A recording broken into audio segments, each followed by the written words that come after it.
নমস্কাৰ, আপোনালোকে চাই আছে B24 আছাম আৰু B24 আছামৰ এক্সক্লুসিভ সাক্ষাৎকাৰত এই মুহূৰ্তত মই উপস্থিত আছো যোগীগোপা আৰু যোগীগোপা বঙাইগাঁও জিলাৰ AIDFৰ উপসভাপতি তথা পূৰ্বৰ যোগীগোপা পঞ্চায়তৰ প্ৰাক্তন সভাপতি বৰ্তমানৰ চিজনগ্ৰাম সমষ্টিৰ AIDFৰ দলৰ প্ৰাৰ্থিত্ব প্ৰত্যাশী মোৰ লগত উপস্থিত আছে আৰু প্ৰথমতে মই পৰিচয় কৰি দিবলৈ ওলাইছো আৰু সফিউৰ ৰহমান ডাঙৰীয়া মোৰ সৈতে উপস্থিত আছে। সফিউৰ ৰহমান ডাঙৰীয়া, আপোনাক স্বাগতম জনাইছো। নমস্কাৰ, আসসালামু আলাইকুম। মোৰ নাম সফিউৰ ৰহমান। মোৰ দেউতাৰ নাম প্ৰায়তো মনিৰুদ্দিন। মোৰ ঘৰ যোগীগোপাত। মই যোগীগোপা গাঁও পঞ্চায়তৰ প্ৰাক্তন সভাপতি। এইবুলি মই 2026 চনৰ যি বিধানসভা ইলেকশ্যন আছে সেই ইলেকশ্যনত AIDF দলৰ তথা সংযুক্ত গণতান্ত্ৰিক মৰ্চা দলৰ প্ৰাৰ্থিত্ব প্ৰত্যাশী। গতিকে সমষ্টিৰ এইবাৰ চিজনগ্ৰাম সমষ্টিৰ বিষয়ে কিছু কথা পাতিবলৈ মই এই মুহূৰ্তত আহি তেওঁৰ ঘৰত আহি উপস্থিত হৈছো আৰু চিজনগ্ৰাম ৰাইজ আচলতে কোনফালে গতি কৰিব, চিজনগ্ৰাম ৰাইজে এইবাৰ কোন দলৰ প্ৰাৰ্থী কোন দলৰ বিধায়ক হিচাপে নিৰ্বাচন কৰিব সেয়া লগ কৰিব। গতিকে সকলো কথা আমি আলোচনা কৰিম। ইতিমধ্যে দেখিবলৈ পাইছো যে অসমৰ ৰাজনীতি যথেষ্ট তুংগত উঠিছে। বিভিন্ন দলে বিভিন্ন দলৰ ৰণকৌশল সৃষ্টি কৰিছে। সফিউৰ ৰহমান ডাঙৰীয়া ৰাইজৰ কাষত কেনেকে যাব আৰু সফিউৰ ৰহমান ডাঙৰীয়াৰ আচলতে ৰাইজৰ কাষত যাওয়াৰ উদ্দেশ্য কি, সকলোখিনি কথা আমি পাতিম। কিন্তু তাৰ আগতে এটা কথা মই জানিব খুজিছো সফিউৰ ৰহমান ডাঙৰীয়া, আপোনাৰ কথা মই প্ৰথম কথা আপোনাৰ প্ৰশ্ন হ'ব, যেহেতু আপুনি এবাৰ পঞ্চায়তৰ প্ৰতিনিধি আছিল, 5 বছৰ পঞ্চায়ত প্ৰতিনিধি হিচাপে আপুনি নিৰ্বাচিত হৈছিল, ৰাইজৰ কেনেকুৱা কাম কাজ কৰিছে আপুনি? হয়, মই 2018 চনত পঞ্চায়ত সভাপতি হিচাপে নিৰ্বাচিত হৈছিলোঁ। ৰাইজৰ যিমান দূৰ পাৰোঁ সকলো স্তৰৰ ৰাইজৰ লগত মিলা প্ৰীতিৰে মই চলিছোঁ। ঠেলাৱালাৰ পৰা আৰম্ভ কৰি সাধাৰণ মেহনত কৰা কয়লাৰ লেবাৰৰ পৰা আৰম্ভ কৰি গোটেই যিখিনি দুখীয়া মানুহ আছে এক কথাত ক'বলৈ গ'লে সেই মানুহখিনিৰ লগত মই হাতে হাত মিলাই খোজে খোজ মিলাই চলাৰ কাৰণে চেষ্টা কৰিছোঁ, প্ৰয়াস কৰিছোঁ। আৰু মই ব্যক্তিগতভাৱে মই ভাবোঁ মই সেইখিনিত মই সফল হৈছোঁ। ইতিমধ্যে আপুনি সমষ্টি ঘূৰি আছে। হয়, আচলতে চাওক, আমাৰ AIDF দলত যোৱা লোকসভা নিৰ্বাচনত আমাৰ দলৰ সুপ্ৰিমো হজৰত মৌলানা বদৰুদ্দিন আল কাছিমি যেতিয়া আমাৰ কংগ্ৰেছ দলৰ প্ৰাৰ্থী ৰফিকুল হুছেইন ডাঙৰীয়া বৰ্তমানৰ সাংসদ গৰাকীৰ হাতত বৃহৎ সংখ্যক ভোটৰ ব্যৱধানত পৰাজিত হ'বলগীয়া হৈছিল, তেতিয়াৰ পৰা আমাৰ কৰ্মীখিনিৰ মনোবল ভাঙি পৰিছিলে আৰু আমাৰ ডিষ্ট্ৰিক্ট কমিটিৰ অলপ খেলি মেলি আছিলে। যোৱা 3 মাহমান আগত আমাৰ বৰ্তমানৰ বঙাইগাঁও জিলাৰ সভাপতি সন্মানীয় দাদা আব্দুল জলিল সাহেব, তেখেত জনপ্ৰিয় এজন ডিষ্ট্ৰিক্ট প্ৰেচিডেণ্ট বা সভাপতি ক'লেও ভুল কৰা নহ'ব। তেখেতৰ সবল নেতৃত্বত আমি গোটেইখিনি আঞ্চলিক ইতিমধ্যে গঠন কৰিছোৱেই। 1-2টা আঞ্চলিক যদিও বাদ আছে, ইতিমধ্যে 2-1 দিনৰ ভিতৰত হ'ব। আব্দুল জলিল সাহেবৰ সবল নেতৃত্বত AIDF দলে ঠন ধৰি উঠিছে আৰু মই ব্যক্তিগতভাৱে আমাৰ নৱগঠিত চিজনগ্ৰাম সমষ্টিৰ যি 23খন গাঁও পঞ্চায়ত আছে, 23খন গাঁও পঞ্চায়ত আপোনাৰ 2টা ব্লকৰ আণ্ডাৰত পৰে। এটা চিজনগ্ৰাম ব্লক আৰু এটা টাবাটাৰী ব্লক। টাবাটাৰী ব্লকটো আগৰ পুৰণি দক্ষিণ অভয়পুৰী সমষ্টিৰ আৰু 2-এটা গাঁও পঞ্চায়ত বঙাইগাঁও সমষ্টিৰ পৰা আহিছে আৰু চিজনগ্ৰাম আপোনাৰ যিটো ব্লক আছে 11খন গাঁও পঞ্চায়ত, সেই 11খন গাঁও পঞ্চায়ত 1-2টা যদি আপোনাৰ বঙাইগাঁৱৰ পৰা আহিছে, বাকী পুৰণি অভয়পুৰী দক্ষিণ সমষ্টিৰ বা উত্তৰ অভয়পুৰীৰ পৰা আহিছে। ইতিমধ্যে আপোনালোকে গমেই পাইছে। মই সুদূৰ নৱগঠিত 17 নং চিজনগ্ৰাম সমষ্টিৰ সুদূৰ ধনতলা গাঁও পঞ্চায়তৰ পৰা আৰম্ভ কৰি সিপিনে আপোনাৰ বাঁশবাৰী চালাবিলা জপেয়া আদিকে কৰি গোটেই পঞ্চায়তখিনি মই নিজে ব্যক্তিগতভাৱে সতীৰ্থসকলক লৈ পৰিভ্ৰমণ কৰিছোঁ আৰু এই পৰিভ্ৰমণ কালত মই যুৱ শক্তিৰ পৰা আৰম্ভ কৰি নাৰী শক্তিৰ পৰা আৰম্ভ কৰি বয়োজ্যেষ্ঠসকলৰ পৰা আৰম্ভ কৰি সকলো স্তৰৰ ৰাইজৰ পূৰ্ণ সহায় সহযোগিতা মই পাইছোঁ আৰু আশ্বাস দিছে যদি দলে মোক দলৰ সুপ্ৰিমো হজৰত মৌলানা বদৰুদ্দিন আল কাছিমি ডাঙৰীয়াই মোক বিবেচনা কৰি প্ৰাৰ্থী দিয়ে, দলৰ টিকেট দিয়ে, তেতিয়াহ'লে মই ভাবিম যে মই জয়ী হৈ আহিব পাৰিম। সফিউৰ ৰহমান ডাঙৰীয়া, আপুনি যিহেতু এইমাত্ৰ ক'লে যে মই এজন আচলতে ব্যৱসায়িক আৰু আচলতে এইবাৰ আপুনি প্ৰতিনিধিও হৈছে, কিন্তু এইবাৰ আপুনি হঠাৎ কি যে এনেকুৱা এটা ধাৰণা আহি গ'ল, যি সমষ্টিটো আপুনিতো গমেই পায় যে সৃজনগ্ৰাম সমষ্টিৰ চৰকাৰে কেনেধৰণে কৰিছে, গতিকে এই সমষ্টিত যে আপুনি নিৰ্বাচন খেলিবৰ কাৰণে মন মেলিছে, কি কাৰণত আৰু আপোনাৰ উদ্দেশ্যটো কি? হয়, সুন্দৰ কোৱেশ্চন কৰিছে। আমাৰ ভূপেন হাজৰিকা ডাঙৰীয়াই কৈ গৈছে, মানুহে মানুহৰ বাবে। উম। আৰু এতিয়া এটা প্লেটফৰ্ম লাগে, যিটো প্লেটফৰ্মৰ পৰা মানে সহায় সহযোগিতা কৰাৰ উপৰিও গভৰ্ণমেণ্ট স্কিম কিছু আজৰি আনি মানে ৰাইজৰ সহায় কৰিব পৰা যায়। সেইটো মোৰ যথেষ্ট পৰিমাণে নলেজ আছে, জ্ঞান আছে। সেইকাৰণে মই যিহেতু আপুনি আপোনাৰ প্ৰশ্নৰ কুৱেশ্যনত উত্তৰটো অন্তৰ্নিহিত হৈ আছে, এইকাৰণে কম, নৱগঠিত 17 নং সৃজনগ্ৰাম সমষ্টিটো যিটো পেটাৰ্ণত গভৰ্ণমেণ্টে ডিমেলিটেশ্যন কৰাৰ পাছত কৰিছে, দুৰ্ভাগ্যজনক কথা, আমাৰ মাইনৰিটি মানুহখিনিক একাষৰীয়া কৰি যি মানে পেটাৰ্ণ কৰিছে, সেই মানুহখিনি অশিক্ষিত, লাঞ্ছিত, বঞ্চিত, নিপীড়িত, নিষ্পেষিত। আৰু আমাৰ দলৰ সুপ্ৰিমো হজৰত মৌলানা বদৰুদ্দিন আল কাসিমিয়ে সৰজমিন তদন্ত কৰি দেখে, তেতিয়াহ'লে নিশ্চিতভাৱে টিকেট মোক প্ৰদান কৰিব আৰু মই বৃহৎ সংখ্যক ভোটৰ ব্যৱধানত জয়ী হৈ আহি মই ৰাইজৰ সেৱা কৰাৰ এটা সুযোগ ৰাইজে দিব বুলি মই আত্মবিশ্বাসী। যে এই সমষ্টিৰ যিসকল আচলতে নিবনুৱা সমস্যা, এই সমস্যালৈ আপুনি কি মত মাতিব? সুন্দৰ প্ৰশ্ন উত্থাপন কৰিছে আপুনি। নিবনুৱা সমস্যা আপোনাৰ সমাধান কৰাৰ আমাৰ বৰ্তমানৰ যি চৰকাৰ সদিচ্ছা নাই। আচলতে আপোনাৰ য'ত সমস্যা আছে তাত সমাধাও আছে। আমি পৰিপক্কতাৰ অভাৱৰ কাৰণে বস্তুখিনি নহয়। এতিয়া এই গভৰ্ণমেণ্টখনে আদানী আমাৰ বণিক গোষ্ঠীক যিখিনি আমাৰ মাটি লৈ দি আছে, সেই বণিক গোষ্ঠীয়ে কি কৰিব, আপোনাৰ ব্ৰিটিছে যি ধৰণৰ শাসন ব্যৱস্থা চলাইছিলে, সেই শাসন ব্যৱস্থাৰ পিনে গৈ আছে। বৰ্তমান অসমত গণতন্ত্ৰ বোলা বস্তু মোৰ বোধেৰে নাই। নিশ্চিতভাৱে যদি আমি গণতন্ত্ৰক বিশ্বাস কৰোঁ, আপুনি আমাৰ সমষ্টিৰ এজন যুৱক হিচাপে আপোনাক এই উত্তৰটো দিম যে নিবনুৱা সমস্যা সমাধান যদি আগ্ৰহ থাকে, তেনেহ'লে নিশ্চিতভাৱে কৰা যাব।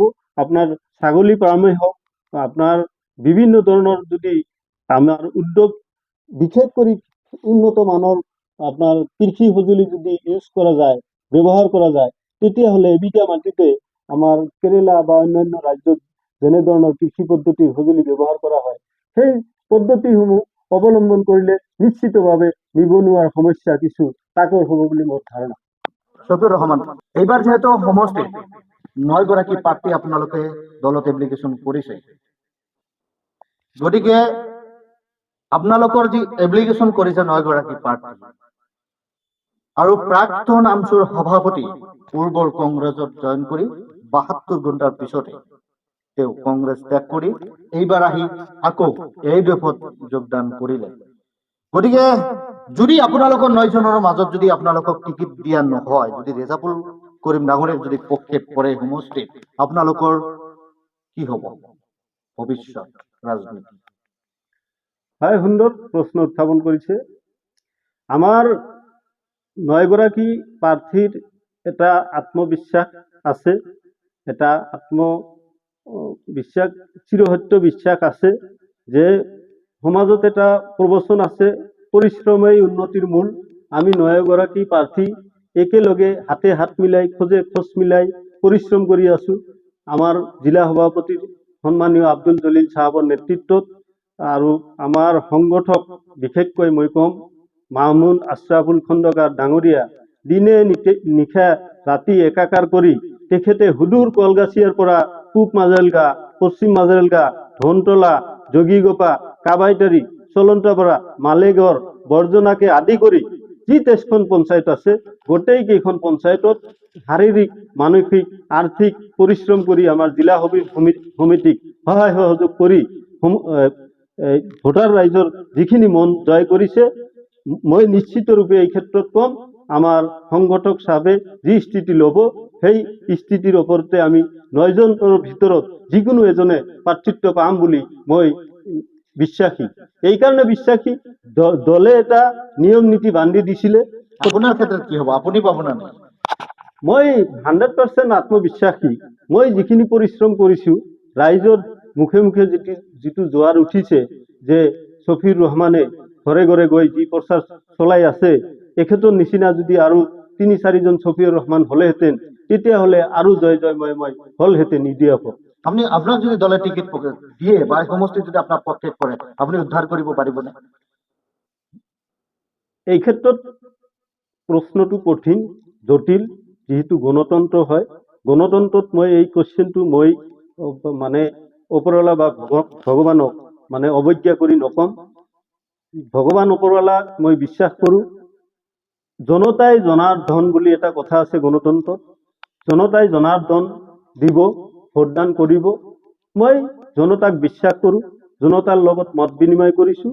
মই নিশ্চিতভাৱে বিশ্বাসী জনতাই জনাৰ্দনে আমাৰ ইডিএফ দলৰ যেটা প্ৰতীক চিহ্ন তলা চাবি তাতে ভোট বেছি পৰিব বুলি মই বিশ্বাস কৰোঁ। শফিউৰ ৰহমান ডাঙৰীয়া, আপোনাক আৰু এই নদীৰ মাজত এটা দ্বীপৰ মাজত এই সমষ্টিখন আৰু পূৰ্বৰ যি সমষ্টি আছিল উত্তৰাবাইপুৰী সমষ্টিৰ বিধায়ক আব্দুল বাতেন খন্দেকাৰ, আপুনি যিহেতু চুকে কোণে ঘূৰিছে, তেওঁ এজ এ বিধায়ক হিচাপে যিখিনি কাম কৰিছে, আপুনি এজন কেণ্ডিডেট হিচাপে যদি আপোনাক ৰাইজে আপোনাক যদি ভোট দিয়ে বা হয়তো আপুনি যদি বিধায়ক হৈ আহে, তেনেহলে এইগৰাকী বিধায়কতকৈ আপুনি কোনটো চাইডত বেছি গুৰুত্ব দিব? চাওক, মই নৱগঠিত সৃজনগ্ৰাম যি সমষ্টিৰ পেটাৰ্ণ ইতিমধ্যে আপুনি উল্লেখ কৰিছে, দ্বীপৰ নিচিনা বহুত সমস্যাৰে জৰ্জৰিত এটা সমষ্টি। বিশেষকৈ আপোনাৰ শিক্ষাৰ ক্ষেত্ৰত বহুত গুৰুত্ব দিবলগীয়া আছে। আমাৰ মাইনৰিটি মানুহৰ ল'ৰা ছোৱালীখিনিক প্ৰথমতে কাগজ কলম হাতত তুলি দিব লাগিব, সুশিক্ষাৰে শিক্ষিত কৰি তুলিব লাগিব। যেতিয়া এটা জাতিৰ শিক্ষাই হ'ল মেৰুদণ্ড, সেই শিক্ষাৰ ওপৰত মই গুৰুত্ব দিম। স্বাস্থ্যৰ ওপৰত গুৰুত্ব দিব লাগিব। বাল্য বিবাহ, আমাৰ বিশেষকৈ মাইনৰিটি মানুহখিনিত বাল্য বিবাহৰ এটা সমস্যা আছে, সেইখিনি গুৰুত্ব দিব লাগিব। প্ৰধান সমস্যা আছে কিছুবিলাক পথ উপপথসমূহৰ কিছু সমস্যা আছে, ভালেখিনি সমস্যা আছে, সেইখিনিত গুৰুত্ব দিব লাগিব। আৰু বিশেষকৈ প্ৰধানত গুৰুত্ব দিব লাগিব এই নৱগঠিত সৃজনগ্ৰাম সমষ্টিটো বিভিন্ন নৈ উপনৈৰে উপচি আছে, ব্ৰহ্মপুত্ৰ আছে, বৰাক আছে, আই আছে, মানা আছে, ইত্যাদি ইত্যাদি নদীবোৰ আছে। এই নদীৰ কবলত পৰি গৰাখহনীয়াত প্ৰতি বছৰে শ শ মানুহ গৃহহীন হৈ পৰে। এই গৃহহীন মানুহখিনি প্ৰথমতে আমাৰ যি ৰুল এণ্ড ৰেগুলেশ্যন আছে, সেই নিয়মমতে চাৰ্টিফিকেট এখন দিব লাগে। এই মানুহখিনি যখন এঠাইৰ পৰা আন এঠাইলৈ মানে হস্তান্তৰিত হয়, জাগা চেঞ্জ কৰে, তেতিয়া সেই মানুহখিনিক সহজ সৰল মানুহখিনিক, ভাৰতীয় মানুহখিনিক বাংলাদেশী নামেৰে বিবেচিত কৰা হয়, বাংলাদেশী বুলি কোৱা হয়। সেই মানুহখিনিক চাৰ্টিফিকেট দিয়াৰ ব্যৱস্থা কৰিব লাগে আৰু সেই কামখিনি মই কৰিম। আৰু গৰাখহনীয়া পীড়িত অঞ্চলক মানে সেই অঞ্চল কেনেকৈ উদ্ধাৰ কৰা যায়, বিভাগীয় মন্ত্ৰীৰ লগত যোগাযোগ কৰি মই সেই গৰাখহনীয়া কবলৰ পৰা জাগাসমূহ উদ্ধাৰ কৰাৰ কাৰণে আপ্ৰাণ চেষ্টা কৰিম। এই সাক্ষাৎকাৰত আপুনি দলৰ হাইকমাণ্ডক কি আহ্বান জনাব? এই সাক্ষাৎকাৰক মই দলৰ হাইকমাণ্ডক পৰে দৰে অনুৰোধ কৰিম যে আমাৰ দলৰ সুপ্ৰিমো মৌলানা বদৰুদ্দিন আল কাছিমি ডাঙৰীয়ালৈ মোৰ বিশেষভাৱে বিনম্ৰ অনুৰোধ জনাম। ক্ষেত্ৰত আমাৰ দাবী আছে বদৰুদ্দিন আজমলৰ প্ৰতি যে তেখেতৰ কিছু কথা অজ্ঞাতে আমাৰ 9জন প্ৰাৰ্থিত্ব প্ৰত্যাশীয়ে তেখেতক ছাপোৰ্ট কৰা বুলি কৈ তেখেতক দলে যি ধৰণে জইন কৰালে, সেইটো পুনৰাই এটা বিবেচনা কৰিব। আমাৰ 9গৰাকী প্ৰাৰ্থীকে মাতি সুস্থ পৰিৱেশ এটা গঢ়ি তুলি যিজনে বেছি পৰিশ্ৰম কৰিছে 9জনৰ ভিতৰত তেখেতকে টিকেট দিলে আমাৰ প্ৰাক্তন সভাপতিজনে আমাৰ লগত হাতে হাত মিলাই খোজে খোজ মিলাই দলটো আমাক উদ্ধাৰ কৰিব লাগে। মুঠতে আমি 17 নং নৱগঠিত সৃজনগ্ৰাম সমষ্টি কোনো পৰ্যায় বেলেগ দলক মানে আহৰি ল'ব নিদো। এজন বিধায়ক আমাৰ দলৰ সুপ্ৰিমো হজৰত মৌলানা আল কাছিমি সাহেবক উপহাৰ দিব লাগে, এইটোই মোৰ বিনম্ৰ অনুৰোধ। যদি ৰেজাবুলক আপোনাৰ যদি দলে টিকিট দিয়ে আপোনালোকে বিৰোধ কৰিব? যদি আমাৰ দলৰ সুপ্ৰিমো হজৰত মৌলানা বদৰুদ্দিন আল কাছিমিয়ে নিজা বিবেক বিবেচনা ৰাখে, ঠিকে ৰাখে, তেতিয়াহ'লে মই নিশ্চিত ৰূপে কম মানে আপোনাৰ এটা কাঠি যদি একলগে বেলেগকে ৰাখা হয় আৰু 10টা যদি একলগে ৰাখা হয়, শক্তিশালী নিশ্চয় 10টাৰ বেছি হ'ব। এই ক্ষেত্ৰত কম দলৰ সুপ্ৰিমো যথেষ্ট জ্ঞানী মানুহ, ধাৰ্মিক মানুহ, তেওঁৰ উদাৰতা আছে। তেখেতে বুজনি দিলে আমাৰ প্ৰাক্তন আমচুৰ সভাপতিজনক বুজনি দিব পাৰিব। তেখেতৰো যথেষ্ট বয়স আছে। MP ইলেকশ্যনক তেখেতক যদি যিকোনো সমষ্টিৰ পৰা টিকেট প্ৰদান কৰে নিশ্চিতভাৱে আমি সহায় সহযোগ কৰি তেখেতক জিকাই আনিম। কিন্তু এই ক্ষেত্ৰত আমাৰ 9জনৰ আৱেগ অনুভূতি জড়িত হৈ আছে। যিহেতু আমি 9জনে মানে ডুবি যোৱা সমষ্টি একলগে কাম কৰি আমি উদ্ধাৰ কৰি আনিছো। মোৰ দলৰ সুপ্ৰিমলৈ এটাই কৰে জোৰে নিবেদন, আবেদন, সংগঠক চাপ আছে আমাৰ সন্মানীয় আশৰাফুল খন্দকাৰ মামুন ডাঙৰীয়াৰ লৈ মোৰ কৰে জোৰে আবেদন, আপুনি যিহেতু আমাৰ লগত একেলগে সংগঠন কৰিছে, আমাক দিহা পৰামৰ্শ দিছে, আপুনি আমাৰ পথ প্ৰদৰ্শক, আপোনালোকে চিন্তা চৰ্চা সঠিক পথত কৰি সঠিক সিদ্ধান্তত উপনীত হ'ব বুলি মই আশাবাদী। ইয়া আছিল ছবিউৰ ৰহমানৰ মনৰ কথা। গতিকে আপোনালোকে শুনিলে। ছবিউৰ ৰহমান ডাঙৰীয়া, আপুনি AIDF-ৰ এজন প্ৰাৰ্থিত্ব প্ৰত্যাশী, AIDF-ৰ কৰ্মীসকলক কি আহ্বান জনাব? মই AIDF দলৰ কৰ্মীসকলক আহ্বান জনাম, দলে যিজন ব্যক্তিকে প্ৰাৰ্থিত্ব প্ৰত্যাশী নিদিয়ক কিয় আপোনালোকে একেলগে কোনো বাদ বিসম্বাদ নকৰি সেইজন প্ৰাৰ্থীক জিকাব লাগিব। মই ছবিউৰ ৰহমানক প্ৰাৰ্থিত্ব দিলে আপোনালোকে ছবিউৰ ৰহমান নাভাবি ভোটটো প্ৰদান কৰিব বুলি মই ভোটাৰ ৰাইজক মানে এইখিনি মুহূৰ্তত কৰে জোৰে নিবেদন জনাইছো।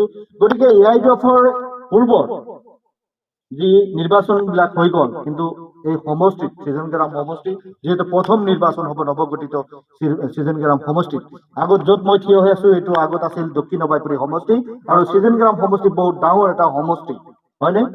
গতিকে এই সমষ্টি এইবাৰ কাৰ দ্বাৰা উদ্ধাৰ হ'ব, কোন গৰাকী প্ৰাৰ্থীয়ে উদ্ধাৰ কৰিব, কোন দলৰ ফালে মানুহ গতি কৰিব? কিন্তু ইতিমধ্যে এটা দেখিবলৈ পোৱা গৈছে যে যথেষ্ট কিন্তু AIDF-ৰ কিন্তু পক্ষত এইবাৰ মানুহ যথেষ্ট ডাল খাইছে। আৰু কি কাৰণে ডাল খাইছে আপোনালোকে নিশ্চয় জানে, আৰু আপোনালোকৰ ওচৰত সকলোখিনি কথা আছে। গতিকে এই মুকলিভাৱে প্ৰশ্ন, কি কাৰণে আচলতে AIDF-ক ৰাইজে ভোট দিব? গতিকে কংগ্ৰেছৰ কোনগৰাকী প্ৰাৰ্থী কংগ্ৰেছে পক্ষে কৰি সেয়া হৈছে পিছৰ লক্ষণীয় কথা। কিন্তু AIDF-ৰ মাজত কিন্তু যথেষ্ট ইতিমধ্যে চৰ্চিত হৈ পৰিছে পূৰ্বৰ 9গৰাকী প্ৰাৰ্থী আৰু বৰ্তমানৰ এগৰাকী প্ৰাৰ্থী ৰিজাবুল কৰিম চৰকাৰ ডাঙৰীয়া। গতিকে দলৰ হাইকমাণ্ডে কাক প্ৰাৰ্থী দিব আৰু কোনগৰাকী প্ৰাৰ্থী ৰাইজৰ মাজত আচলতে যাব, আৰু ৰাইজৰ মাজত ছবিউৰ ৰহমান ডাঙৰীয়া। গতিকে পুনৰাই আকৌ আপোনাৰ ওচৰলৈ আহিছো, যদি আপোনাক দলে টিকেট দিয়ে তেতিয়া আপোনাৰ লগত কা কণ্টেষ্ট হ'ব? যদি দলে মোক টিকেট দিয়ে এই ক্ষেত্ৰত মই কম মোৰ লগত কণ্টেষ্ট কংগ্ৰেছৰ লগতে হ'ব নিশ্চিতভাৱে। অসম গণ পৰিষদ আমাৰ সমষ্টিৰ যিটো পেটাৰ্ণ, কোনো পধ্যেই সেই পেটাৰ্ণত নাহে। কংগ্ৰেছৰ লগত নিশ্চিতভাৱে কংগ্ৰেছৰ লগত নিশ্চিত হ'ব, কিন্তু আপুনি জিকিবনে? মই ইতিমধ্যে কৈছো, আপোনাৰ আগৰ প্ৰশ্নৰ উত্তৰত কৈছো, জনতাই জনাৰ্দন, কপালত ৰাজভোগ থাকিবও লাগিব। বুজি পাইছে? কপালত যদি ৰাজভোগ থাকে তেতিয়াহ'লে জনতাই জনাৰ্দন মোৰ পিনে আহিব। হজৰত মৌলানা বদৰুদ্দিন আজমলৰ হাত শক্তিশালী কৰিব, আমাৰ জিলা কমিটিৰ হাত শক্তিশালী কৰিব, ব্লক কমিটিৰ হাত শক্তিশালী কৰিব, আঞ্চলিকৰ হাত শক্তিশালী কৰিব, বুথ কমিটিৰ হাত শক্তিশালী কৰিব। আৰু এই পেটাৰ্ণখিনি আমি যুগুতাইছো আমাৰ সন্মানীয় জনপ্ৰিয় জিলাৰ সভাপতি আব্দুল জলিল সাহেব আৰু আমাৰ সংগঠক সন্মানীয় যি আশৰাফুল মামুন খন্দকাৰ ডাঙৰীয়া আছে, তেখেতে বহুমূলীয়া ভাষণ দি আমাক একত্ৰিত কৰি একতাৰ এনাজৰীডাল কেনেকৈ আগবাঢ়ি লৈ যাব লাগে দলৰ সংগঠক হিচাপে তেখেতে যথেষ্ট পৰিমাণে সহায় সহযোগ কৰি দলটো আজি এই পৰ্যায়লৈ লৈ আহিছে। আপুনি সমষ্টিত ঘূৰিছে? হয়, নিশ্চিতভাৱে ঘূৰিছো। প্ৰতিখন পঞ্চায়তত গৈছো। প্ৰতিগৰাকী জাতি ধৰ্মক আপুনি কি মেছেজ দিব খোজে? মই নহয়, আমাৰ দলৰ সুপ্ৰিমো হজৰত মৌলানা বদৰুদ্দিন আল কাছিমি ডাঙৰীয়াই তেখেতৰ যিকেইখন ইনষ্টিটিউট আছে শিক্ষাত, আপোনাৰ আজমল ফৰ্ডিয়ে হওক যিখিনি হওক, সেই ইনষ্টিটিউটবিলাকত আপুনি চাব যেনেকুৱা ব্লাড বেংকত গেলে মানে ব্লাডৰ কালাৰ কিন্তু একে, হিন্দু, মুছলিম, কছাৰী, বড়ো, ৰাভা ইত্যাদি বিভিন্ন ধৰণৰ ধৰ্মাৱলম্বীৰ মানুহ আছে, কিন্তু ব্লাড কিন্তু একে। এই ক্ষেত্ৰত মই ক'বলৈ যাম, জাতি ধৰ্ম বৰ্ণ নিৰ্বিশেষে নিষ্পীড়িত নিপীড়িত ধনী দুখীয়া সকলোৱে মিলি একেলগে খোজকাঢ়ি আমাৰ দলৰ সুপ্ৰিমো হজৰত মৌলানা বদৰুদ্দিন আল কাছিমিৰ হাত শক্তিশালী কৰক, নিশ্চিতভাৱে আমাৰ অসমত শান্তি উভতি আহিব। ছবিৰ ৰহমান ডাঙৰীয়া, আপোনাক ধন্যবাদ জনাইছো ইমানখিনি সময় আমাক দিয়াৰ বাবে। গতিকে আপোনাৰ মূল্যৱান সময় আমাৰ সৈতে দিয়াৰ কাৰণে আপোনাক পুনৰাই ধন্যবাদ জনাইছো। শুভেচ্ছা থাকিল। গতিকে আপুনি এগৰাকী AUDF-ৰ প্ৰাৰ্থিত্ব প্ৰত্যাশী, গতিকে আপোনাক দলে টিকিট দিয়ক। গতিকে আপুনি এই সমষ্টিৰ পৰা বিধায়ক হৈ নিৰ্বাচন হৈ ৰাইজৰ সেৱা কৰক। গতিকে শুভেচ্ছা থাকিল, ভালে থাকক। গতিকে ইয়ে আছিল ছবিৰ ৰহমান ডাঙৰীয়া। ছবিৰ ৰহমান ডাঙৰীয়া আচলতে AUDF-ৰ এজন জননেতা। গতিকে দুখীয়া দৰিদ্ৰ মানুহৰ আচলতে জননেতা, ৰাইজৰ সেৱা কৰি ভাল পায়, আচলতে সহজ সৰল মানুহ। গতিকে কোনগৰাকী প্ৰাৰ্থীক দিলে, টিকেট দিলে আচলতে ৰাইজে ভাল পাব, ৰাইজে ভোট দিব, ইয়া হৈছে দলৰ হাইকমাণ্ডৰ কথা। দলে বুজিব, দলে বিবেচনা কৰিব। গতিকে প্ৰাৰ্থীগৰাকীক মই শুভেচ্ছা জনাইছো। গতিকে AUDF-ৰ সুপ্ৰিমলৈ মোৰ এই প্ৰতিবেদন থাকিল। গতিকে আপোনালোকে এই প্ৰতিবেদন চাব। গতিকে কোনগৰাকী প্ৰাৰ্থীৰ দ্বাৰা সমষ্টি উদ্ধাৰ কৰিব পাৰিব। ছবিৰ ৰহমান আচলতে ৰাইজৰ জনসেৱা কৰিবলৈ আগবাঢ়ি আহিছে। গতিকে শুভেচ্ছা থাকিল, তেওঁ আহক, বিধায়ক হৈ নিৰ্বাচন হৈ থাকে, ৰাইজৰ কাম কৰক। গতিকে চাই থাকক আপোনালোকে B24 আছাম। মই ইমদাদুল হক।